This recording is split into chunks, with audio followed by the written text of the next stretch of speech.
గురుగారు, చాలా మంది తల్లిదండ్రులకి వాళ్ళ పిల్లలు ఫస్ట్ ర్యాంక్ రావాలి అనుకుంటూ ఉంటారు. సో వాళ్ళ పిల్లల కోసం, ఫ్యూచర్ కోసం మంచిగా వాళ్ళు చదువులోకి రాణించాలంటే అసలు ఏం చేయాలంటారు? వాస్తవానికి తల్లి ఇప్పుడు ఉండవలసిన జనరేషన్ లో హ్మ్.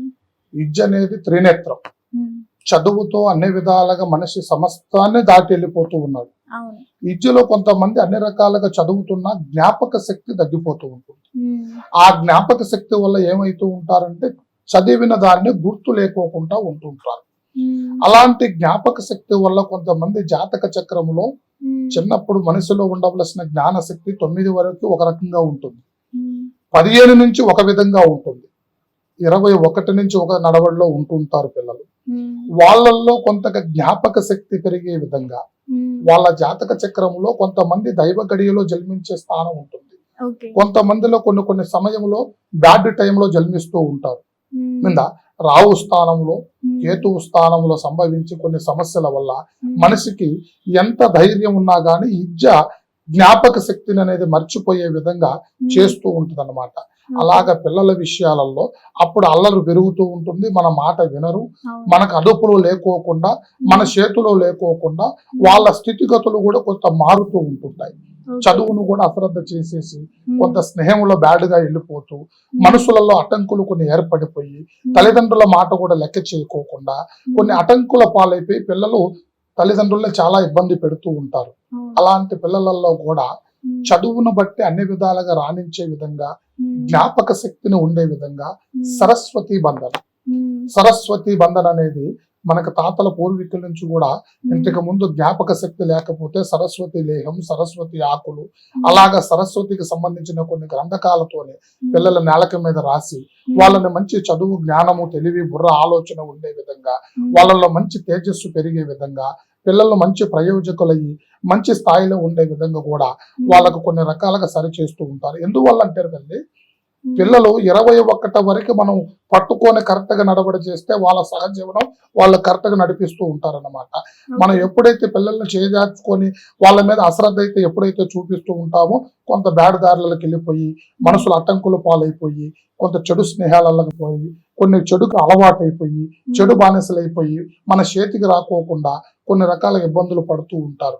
అలాంటి వాళ్ళల్లోనే గ్రహస్థితి ప్రభావం ఎలా ఉందనేది మనం ముఖ్యంగా తెలుసుకోవాలి. వాళ్ళ కుటుంబ స్థితిని బట్టి వాళ్ళకి ఎంతవరకు మనసులలో కొన్ని మన్ననలు ఉన్నాయి, పిల్లల నుంచి ఎలాంటి ఎఫెక్ట్ పడుతుంది అనేది ముందు వాళ్ళు తెలుసుకోవాలి.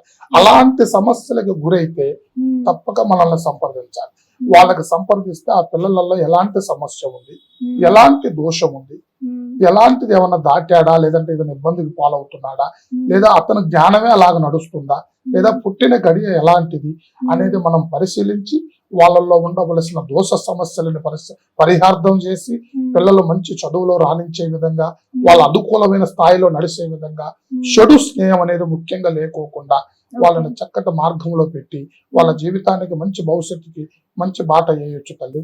గురుగారు, చాలా మంది చిన్నపిల్లలు ఇప్పుడు తినరు, మానం చేస్తూ ఉంటారు, తల్లిదండ్రులు చెప్పిన మాట వినరు.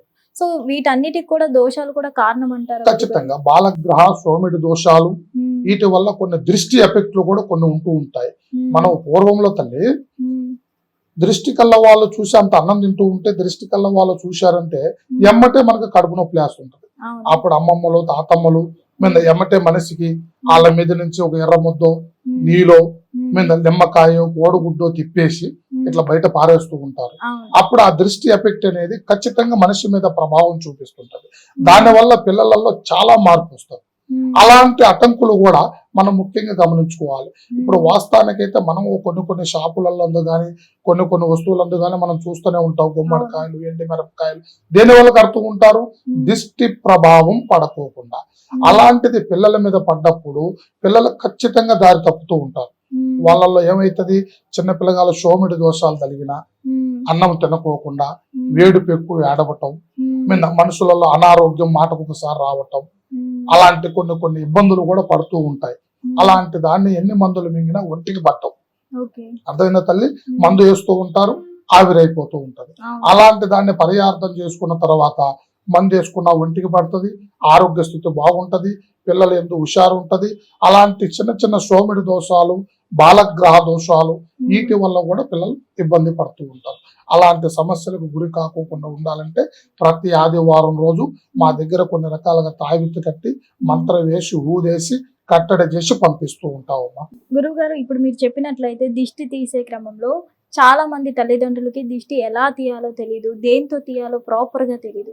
అసలు ఎలా తీయాలంటారు దిష్టి? వాస్తవానికైతే తల్లి చిన్న పిల్లల విషయంలో దృష్టి ఉంది, పిల్లలు బాగా ఏడుస్తూ ఉన్నారు, తిన్నది అరగటం లేదు, మంకు ఎక్కువ చేస్తున్నారు అనుకున్నప్పుడు ఎవరైనా సరే ఒక చెమ్మ నిండా నీళ్లు తీసుకొని వాటిలో కొద్దిగా పసుపు కుంకుమ వేసి పిల్లల మీద నుంచి కుడి నుంచి ఎడమకి 5 సార్లు దింపాలి.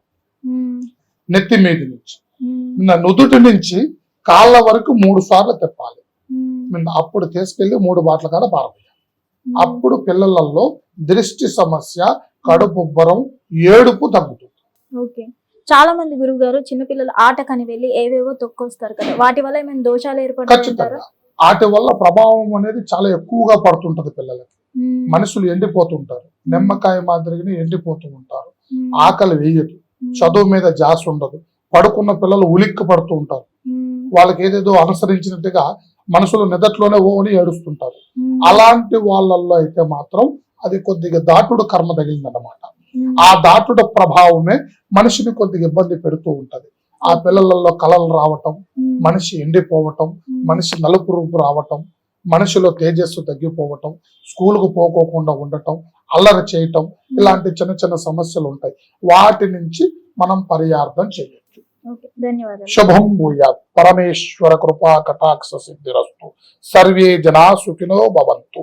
ఓం నమః శివాయ. సో చూసారు కదా, మీరు కూడా ఇటువంటి అనేక రకాల సమస్యలతో బాధపడుతున్నట్లయితే ఓం శివశక్తి జ్యోతిష్యాలయం మా గురూజీ నెంబర్ మేము కింద వేయడం జరుగుతుంది, స్క్రోల్ చేయడం జరుగుతుంది. సో మీకేమైనా సమస్య ఉంటే గురువు గారిని సంప్రదించాలని కోరుతున్నాం.